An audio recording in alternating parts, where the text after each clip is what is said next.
Hello Physical Fiends, it is Jordan here with some just announced physical releases. These are games that have recently been announced for a physical release. They are not releasing this week.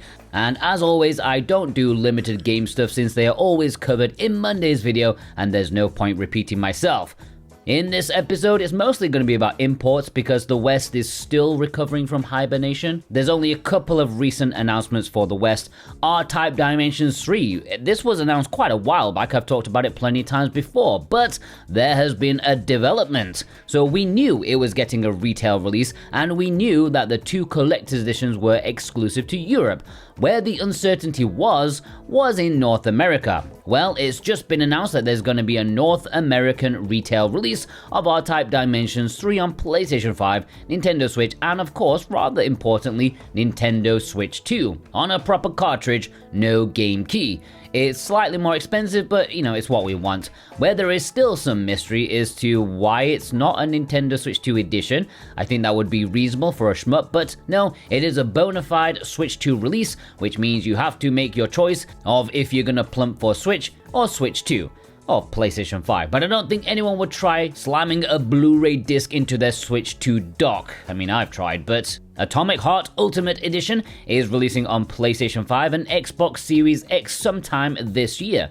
Now, the game originally came out in 2023 to mixed reviews. It is a budgeted game trying to punch above its weight, but it released to some dodgy technical issues, which hopefully have been patched up in this Ultimate Edition, which will include the base game, some skin packs, a digital art book, as well as a steelbook. And I don't think it's been officially stated, but hopefully it has all the patches on this new disc to make it a better experience and for preservation's sake. A horror-themed FPS that's got some inspiration from BioShock, just in a different kind of setting. As I said, it got mixed reviews, but I do appreciate a AA experience. We need more of them. And if you want to pre-order it or R-Type Dimensions, then please consider using the links I put down below in the description and pinned comment. Any purchase made via those links massively helps support me and this channel in the best way possible. VGP are a really nice company and have free worldwide shipping on orders over 75 Canadian bucks, which is like 54 American dollars. Not that much. Now, as I said, most of the new announcements have been in Japan and Asia for this episode. Their winter naps seem to be shorter than the West. It is a work ethic I can get behind, and so let's take a look at what's been announced over there. I have linked to VGP where applicable, but of course, you can also choose Play Asia, where you can get 5% off if you use my discount code Jordan2026. Just remember to click the link first. SANABI, a Haunted Day Signal Redux Edition, is a new version of a game that's already out on Nintendo Switch. This contains the base game as well as the A Haunted Day DLC, which is a new campaign where you play as a side character from the main story, and it supposedly plays rather differently. It's actually a prequel to the main game. It's quite a short experience, but it was free DLC, so if you already own the physical copy of SANABI, which released in all regions, then this isn't exactly essential, unless you must have the best version, or you don't already own the game. The base game itself is supposed to be a pretty badass experience, so this will be the way to go if you don't have it already. It's releasing in Japan with English February the 26th.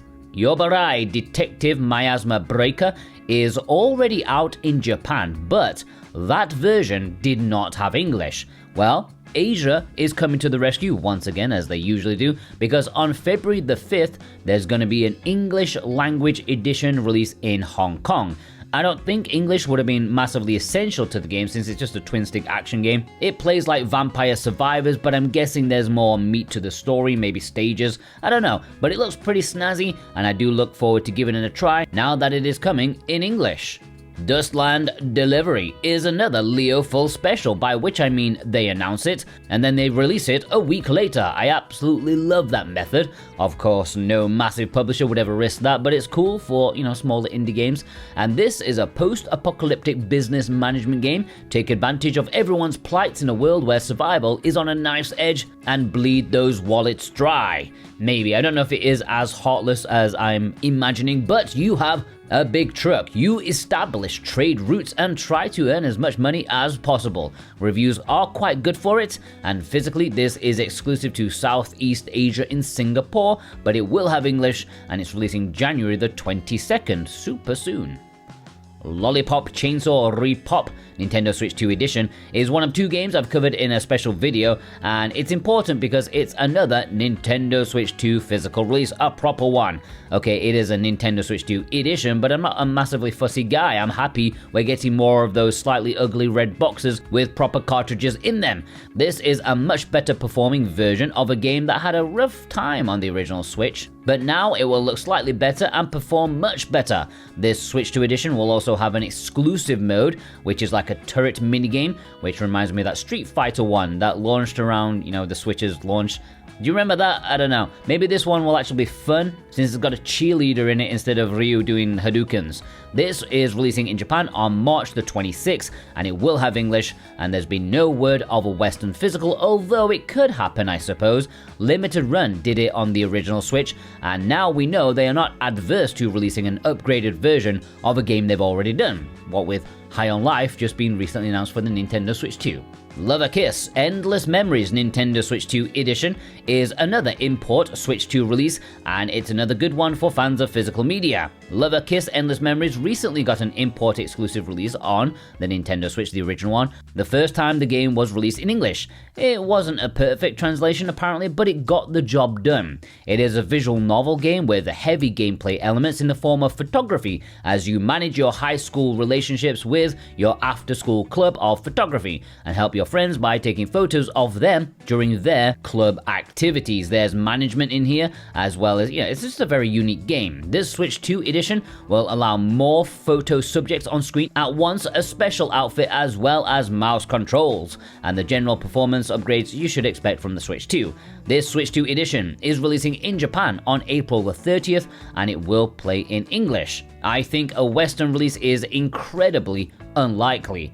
Before I get into the final entry of this video, if you are new here and you love physical video games, then hit that subscribe button. It will be the best thing you do today, I promise you. Can I make it to 40,000 before the end of the year? I don't know. It's a bit of a task considering the current trajectory, but yeah, I will need your help if it's going to happen. Subscribe. Fantasy Tavern Trilogy is a visual novel triple pack of 3 slightly saucy stories that are definitely for the gentleman gamer, the ones who like to have a glass of brandy and a cigar as they analyze the artistic detail in every CG.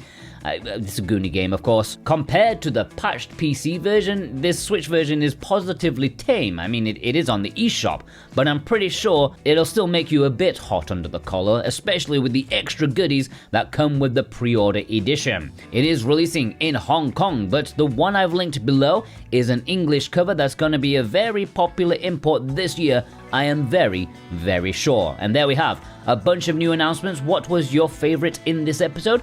Let me know in the comments below alongside your thumbs up. If you want to pre-order any of these, then please do so via the links in the description and pin comment. I greatly appreciate that, and I hope you all have a fantastic, wonderful day. Take care.